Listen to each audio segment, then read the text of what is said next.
आज हम ऐसा मीठा बनाकर तैयार करेंगे जो बहुत ही ज़्यादा खस्ता क्रिस्पी बनकर तैयार होगा। तो चलिए देखते हैं कैसे बनाना है। सबसे पहले हम एक मिक्सिंग बोल लेंगे जिसमें डालेंगे मैदा।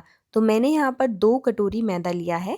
क्वांटिटी अगर आप ज़्यादा बनाना चाहते हैं तो ज़्यादा ले सकते हैं, कम बनाना चाहते हैं तो कम ले सकते हैं। साथ ही में डालेंगे हम आधी चम्मच अजवाइन को क्रश करके डाल देंगे और थोड़ा-सा नमक। तो नमक हमें ज़्यादा नहीं डालना है, सिर्फ चुटकी भर ही नमक डालेंगे, इससे मीठा बैलेंस हो जाता है। तो थोड़ा-सा ज़रूर से ऐड करिएगा। और 3 से 4 चम्मच इसमें ऐड कर देंगे हम देसी घी। यहाँ पर मैंने मोइन के लिए घी का यूज़ किया है, आप चाहें तो ऑयल का भी यूज़ कर सकते हैं। ज़्यादा नहीं डालना है, बस हमें मोइन के लिए ही डालना है। और अच्छे से सारी चीज़ों को इस तरह से मिक्स कर लेंगे।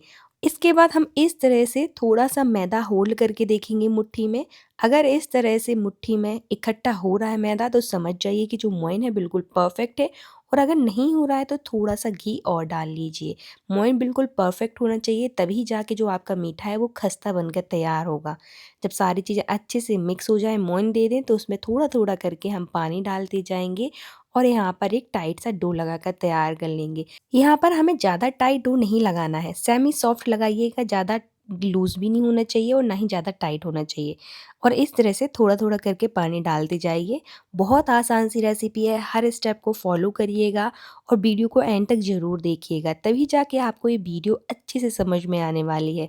अगर आप स्किप करके देखोगे तो आपके कुछ जो टिप्स और ट्रिक्स हैं वो आप स्किप कर सकते हैं, इसलिए आपको वीडियो को अच्छे से ही वॉच करना पड़ेगा, तभी जाके आपको ये रेसिपी समझ में आने वाली है। तो देखिए यहाँ पर आप देख सकते हैं कि मैंने बढ़िया से यहाँ पर सेमी सॉफ्ट डो लगाकर तैयार कर लिया है। उससे पहले अगर आप मेरे चैनल पर नए हैं तो चैनल को सब्सक्राइब और वीडियो को लाइक करना ना भूलें और ज़्यादा से ज़्यादा शेयर करें। और मुझे कमेंट सेक्शन में ज़रूर बताएं कि आप ये वीडियो कहाँ से देख रहे हैं, ताकि मैं आपका थैंक्स कर सकूँ। तो चलिए अब इसको हम रेस्ट पर रख देंगे कम से कम 10 मिनट के लिए, उसके बाद ही हम इसको बनाएंगे। तब तक हम यहाँ पर आगे की तैयारी कर लेते हैं। तो कोई भी बर्तन ले लीजिए, उसमें डालेंगे हम चीनी। तो मैंने यहाँ पर 1 कटोरी चीनी का यूज़ किया है, आप थोड़ी बहुत कम भी कर सकते हैं। 2 कटोरी अगर आप मैदा ले रहे हैं तो उसके लिए आप 1 कटोरी चीनी लीजिएगा, ये काफ़ी है। ज़्यादा लेने की ज़रूरत नहीं पड़ेगी, कम आप ज़रूर कर सकते हैं। जितनी हमने चीनी ली है उतना ही हमें यहाँ पर पानी लेना है। दोनों की क्वांटिटी सेम ही रखेंगे और साथ ही में यहाँ पर डाल देंगे हम 2 इलायची को क्रश करके। आप इलायची का पाउडर भी डाल सकते हैं। और यहाँ पर हमें चाशनी बनाकर तैयार करनी है। और यहाँ पर हमें एक तार वाली चाशनी नहीं बनानी है, यहाँ पर हमें चिपचिपी चाशनी चाहिए, जैसे हम गुलाब जामुन बनाने के लिए चाशनी बनाते हैं, बस उसी तरह की हम एक स्टिकी सी चाशनी बनाकर तैयार कर लेंगे। तो बस इस तरह से चलाते रहिएगा, इसको पकाने में आपको ज़्यादा टाइम नहीं लगेगा और ओवर कुक हमें करना नहीं है। जैसे ही चीनी घुल जाए तो इसको हम थोड़ा-सा और पकाएंगे और इस तरह से एक स्टिकी चाशनी बनाकर तैयार कर लेंगे। तो चलिए हमारी चाशनी बनकर तैयार है और जो हमने डो रखा था उसको भी 10 मिनट हो चुके हैं। अच्छे से इस तरह से डो को हाथ की मदद से मसल लेंगे। तो देखिए यहाँ पर इस तरह का डो होना चाहिए, ये ना ही ज़्यादा लूज़ है और ना ही ज़्यादा टाइट है, सेमी सॉफ्ट है और सेमी सॉफ्ट ही डो रहना चाहिए, तभी जाके जो हमारी रेसिपी है बिल्कुल परफेक्ट बनकर तैयार होगी। अब कोई भी चॉपिंग बोर्ड ले लीजिए, चकला ले लीजिए, उस पे अच्छे से इस तरह से रोल करेंगे और जो डो है उसके इस तरह से पेड़े बनाएंगे। तो जो पेड़े हैं जैसे हम रोटी बनाने के लिए बनाते हैं ना, उतनी ही साइज़ की हमें बनाने हैं, ज़्यादा बड़े भी नहीं करने और ज़्यादा छोटे भी नहीं करने।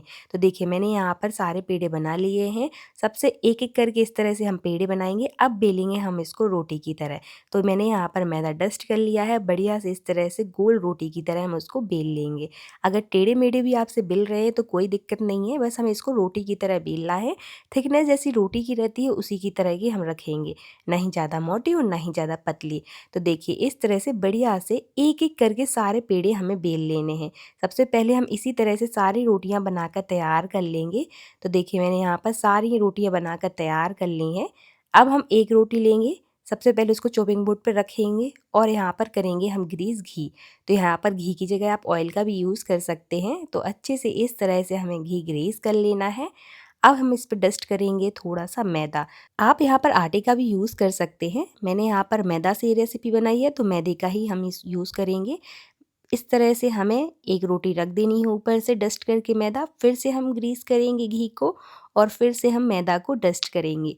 इस प्रोसेस को हमें सेम इसी तरह से रिपीट करते जाना है। जितनी हमने रोटियां बनाकर तैयार करी हैं, एक के ऊपर एक इस तरह से घी को ग्रीस करके और आटे को डस्ट करके हमें रखते जाना है। तो देखिए मैंने यहाँ पर जितने पेड़े बनाकर तैयार करे थे ना, उतने सारे इस तरह से एक के ऊपर एक रख दिए। बस जो लास्ट वाली रोटी रहेगी उसके ऊपर हम घी ग्रीस नहीं करेंगे। तो बस इस तरह से हम लास्ट वाली रोटी रख देंगे और हल्के हाथों से इसको बेल देंगे, क्योंकि हमने एक के ऊपर एक रोटी रखी है तो ये मोटा हो गया है। तो इस तरह से हमें हल्के हाथों से उसको बेलना है। ज़्यादा टाइट हाथों से मत बेलिएगा, नहीं तो जो हमारी लेयर्स है वो नहीं खुलेंगी। तो बस मैंने हल्के हाथों से उसको बेल लिया है, एक बड़ी रोटी की तरह बना लिया है। अब करेंगे हम इस तरह से रोल। तो यहाँ पर आप देख सकते हैं कि किस तरह से हमें रोल करना है। बहुत आसान सी रेसिपी है, आपको देखने में लग रहा होगा कि ये बहुत डिफ़िकल्ट है, लेकिन बहुत आसान है इसको बनाना। थोड़ा टाइम लगेगा आपको इसको बनाने में, लेकिन खाने में बहुत ही ज़्यादा खस्ता क्रिस्पी बनकर तैयार होता है। तो एक बार ज़रूर बनाइएगा, आपको बहुत पसंद आएगा। तो देखिए हम इस तरह से रोल करेंगे और इस तरह थोड़ा-सा हम पानी लगा लेंगे और उसको चिपका देंगे। इससे क्या हुआ कि जो है खुलेगा नहीं। तो थोड़ा-सा जब आप एंड रह जाएगा ना रोल करने का, तो यहाँ पर थोड़ा-सा पानी ज़रूर से लगा लीजिएगा। और इस तरह से रोल करने के बाद अब करेंगे हम कट। तो मैंने यहाँ पर नाइफ़ की मदद से कट किया है। अगर आप इसको थ्रेड की मदद से कट करेंगे ना, तो लेयर्स और भी ज़्यादा अच्छे से खुल कर आएँगी।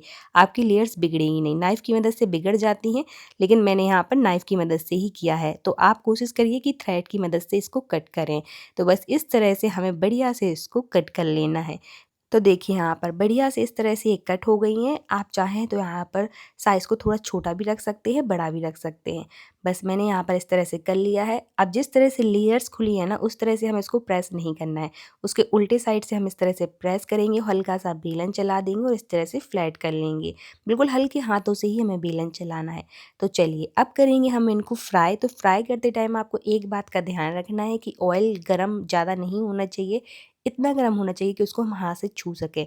और एक-एक करके हमें इस तरह से कढ़ाई में डाल देना है। जितने भी हमारी कढ़ाई में आ सकें, तो उतने हम एक-एक करके फ्राई कर लेंगे। इसको हमें लो फ्लेम पर ही फ्राई करना है। अगर आप हाई फ्लेम पर फ्राई करोगे तो इसकी लेयर्स नहीं खुलेंगी और ये अंदर से कच्चे रह जाएँगे।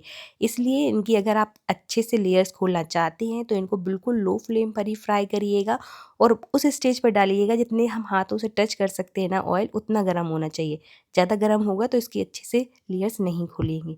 बस धीरे-धीरे इस तरह से बढ़िया से इसकी लेयर्स खुल जाएँगे और जैसे ही इनका कलर इस तरह से गोल्डन ब्राउन हो जाए तो हम निकाल लेंगे। अब जो हमने चाशनी इसको बनाकर तैयार करी थी उसमें डाल देंगे, बढ़िया से डिप करेंगे। अच्छे से डिप करने के बाद एक-एक करके हम सारे इसी तरह से डिप कर लेंगे और निकाल लेंगे। तो देखिए बनकर तैयार है हमारा बहुत ही ज़्यादा क्रिस्पी खस्ता ये मीठा। तो आप भी एक बार ज़रूर बनाइएगा और मुझे कमेंट सेक्शन में ज़रूर बताइएगा कि आपको ये रेसिपी कैसी लगी। आपके घर वालों को ये रेसिपी बहुत पसंद आने वाली है, तो बनाना ना भूलें। मिलते हैं आपसे नेक्स्ट वीडियो में।